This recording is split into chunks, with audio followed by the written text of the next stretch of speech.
I have been ringing this bell like crazy lately for all of my clients, and I am so excited. Just this morning, one of my clients posted her very first, very brave, very vulnerable post on LinkedIn, and I was so excited for her. Another one of my clients just finished up her book, a first draft of her book, and I got to ring the bell for her. I want to ring the bell for you. And it doesn't have to take a really long time for you to build towards your dream. What is the thing that's going to drive your excitement for the next part of your career, the next part of your life, the next chapter of what you want to create for yourself? Because it's yours. You get to create it, you get to build it. And I just find it so exciting to start thinking about all the creative ways that you could go after your biggest dream.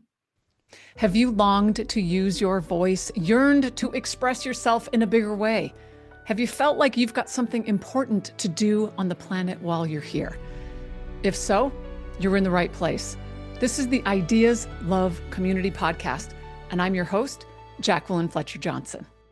I saw this amazing conversation this morning by Andrew and Pete, and they put on this incredible conference for small businesses and small business owners in the UK, and it's called Atomicon. And they've grown this thing from like 0 to 1,000 plus people coming to their conference every year. And I saw an interview with the founders of this thing, Andrew and Pete, and they said something that I thought was so interesting.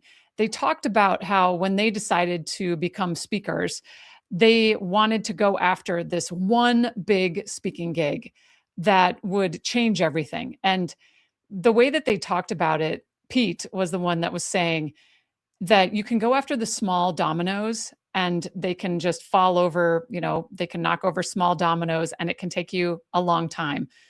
But he said that their approach was to go after a big domino, something that was so big in their industry that if they were able to knock down that domino, all of the dominoes would get knocked over and people would start coming to them to ask them to speak versus them always hustling and trying to find stages that they could get on to build their credibility and their assets, speaker assets, like their photographs and videos and all that. But they would just shoot right to the top.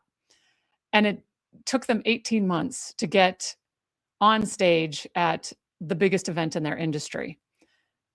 So today I just wanted to bring that up because there are tiny steps to make every single day to get you toward those big goals, and we need to make them. And sometimes we don't think big enough for ourselves, as Pete said on this podcast episode that I can link below. I think that's certainly true of most of the people I work with. It's true of myself that we just don't think big enough. When I started having 1,000 cups of coffee with total strangers, I did reach out to Monique Ruff-Bell, the head of all content at TED, to see if she would have a coffee with me.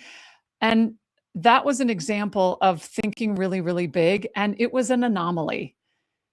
I'd say most of the time, I don't think that big. Most of the time, I think small and in tiny increments to help manage the fear I have and struggle with around visibility. And so there is that, like, where is that balance for you around doing something huge and going after something huge that could literally change the trajectory of your entire career versus also pushing yourself so far outside that you paralyze yourself and you freeze and you don't do anything. And so what I loved so much about Andrew and Pete's approach is that they were so playful about it and creative, and they were in their 20s and they're like, we have nothing to lose. And I think sometimes we need to think like that. We got to go back to the beginner's mind, as they often say in yoga, and think about how would we do this if we had nothing to lose? How would we get the attention of the team that's building that conference that we want to be at? How would we get the attention of the head of TED content? How do we get the attention of speakers agents or literary agents or the people who will purchase our work? What are the things that we can do that would go after that big domino? I don't know about you, but that is so inspiring to me today. And I just had to jump on here and talk about that in our pep talk for the week because it just opens you up to a whole new way of thinking. A lot of my clients know that I quote Dan Sullivan all of the time. I love his work so much. He's basically the coach for entrepreneurs. And he's been coaching since like the 1970s, and he said that he's going to coach until he's 125. And when I asked, surround myself with really successful entrepreneurs as I was learning and figuring out what to do with my own company. And one of the entrepreneurs I met was a woman who was in the Women Presidents Organization. And I asked her, how did you do that? How did you get to the place where your business was big enough to be in the Women Presidents Organization? I think you have to have revenues of $1 million a year at least in order to qualify. And she said, the reason I'm in the Women Presidents Organization is Dan Sullivan. And so I went on this escapade and read all of his work and watched a bunch of his videos. And one of the things that he talks about is to set these huge goals for yourself. Maybe that will take forever. And so he said that he gave himself a project of doing 25 books that were about, no, it was 125. It was 125 books about concepts that he worked with and came up with in his work. And by gosh, he's like on his way. He publishes a new book every quarter. It reminds me of the 1,000 cups of coffee idea. I was going to have 1,000 cups of coffee. It could take me 25 years to do it, but it gives me this big, audacious goal to go for that I find really compelling and exciting. So for you, what's your big domino?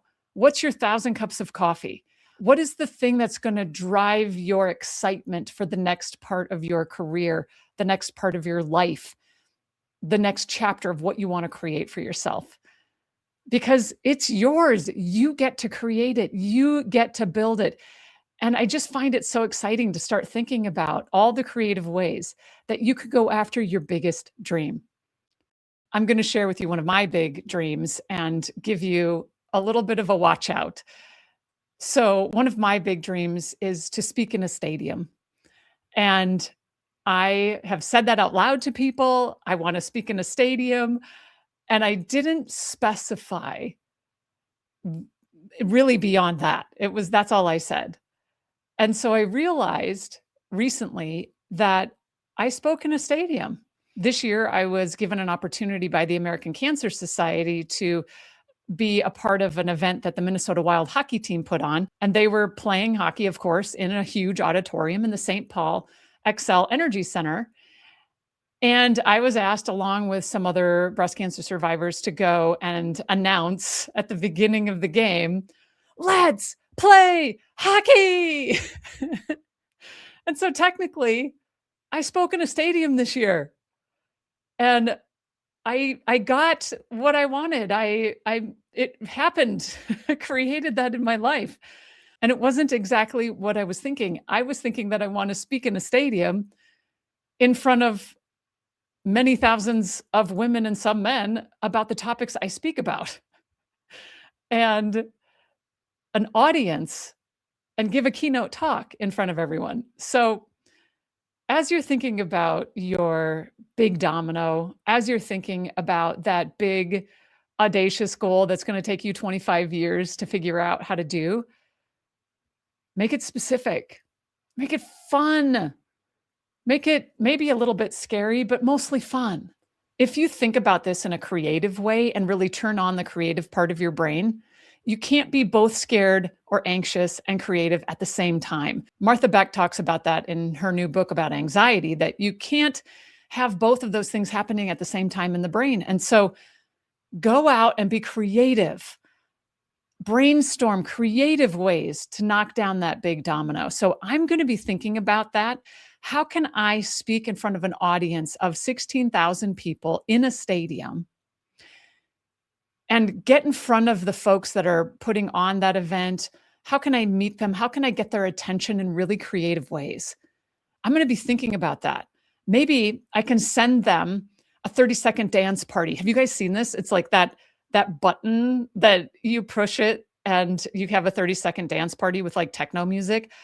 I send those to my clients. I have them in my office. I love the 30-second dance party. And so what if I started giving a 30-second dance party to the organizers of an event in a stadium that I want to be at? that'd be kind of fun to figure out how to get them a 30-second dance party. So that's what I'm talking about. How can you be super creative about your dominoes? How can you be super creative about those big dreams that you have? I'm going to take a break here to tell you something really important. Hi, friend. I'm Jacquelyn Fletcher Johnson. I'm an executive coach, a visibility accelerator, a maker of events that connects people to editors and agents and TED folks and the people that can open doors to all of those bigger stages and opportunities. I've been a conference designer, an editor-in-chief, a head of a radio station, and I have seen firsthand what makes really, really good ideas and really extraordinary voices stand out.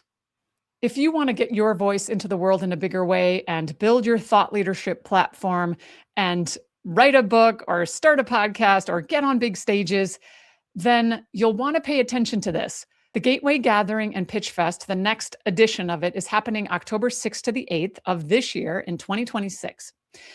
And I always do 90-day sprints, coaching sprints leading up to it. I do a lot of one-on-one coaching. I only have a handful of spots, however, that regularly fill and sell out. And so I decided to add a group coaching sprint. We're starting in the middle of April, and you'll be able to sprint for 90 days, find your mission and message, work on your presence and delivery, and perfect that pitch that maybe you're going to pitch in front of all these agents and editors and the head of TED and entertainment execs in October. So if you want to be a part of it, check out the links below and apply. And now back to the show.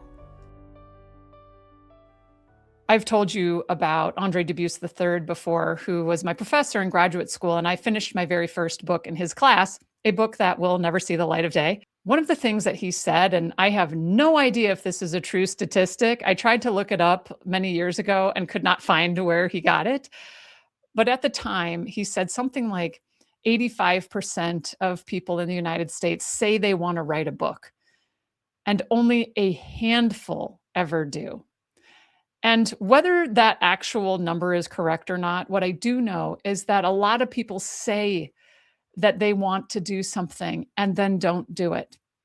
And so today, I hope you'll take this as your nudge to do something that kind of scares you a little bit. Turn on your creativity. Think about that huge, giant dream that you can maybe go after that and knock down all the little dominoes with one huge domino. And I'm going to ring this bell for you right now because I know you're going to get out there and get after it. All right, my friend, thank you for listening. And if you have a dream that you want to announce to the world and tell us all that you're going to do it, because then it'd be a lot harder to back out, then make sure to go to my SpeakPipe website, which is going to be down below, and you can record yourself telling me and us, all of us who are listening or watching, what your big dream and goal is so that we can hold the space for you, so that we can hold that in our minds. We've heard it out loud. We've heard you say it. Send that in so your sound waves can reverberate out into the world and people know what it is that you want to do. Because that's how dreams come true. When your community knows what you want to do, when you start planting the seeds with your voice, telling others what you're going for, all of these beautiful things start coming into your life. Thank you so much for tuning into the Ideas Love Community podcast. It is so thrilling to me that you're here, that you're listening, that you're watching, because ideas do love community. And I need your help. Please review, please subscribe, please share this with your friends. The ones that you know have something big to say, the ones that give you chills when they open their mouth and tell you their ideas about the world. Those are the folks. We're building a community here, a community that needs to be visible. Because you see, my job is to activate the voice of soul in the world. And your voice is critically important in the times we're living in. The voice that comes from the center of you, the one that has to be heard. All right, my friend, thank you so much for listening. Until next time, be huge. Have you longed to use your voice, yearned to express yourself in a bigger way? Have you felt like you've got something important to do on the planet while you're here? If so, you're in the right place. This is the Ideas Love Community podcast, and I'm your host, Jacquelyn Fletcher Johnson.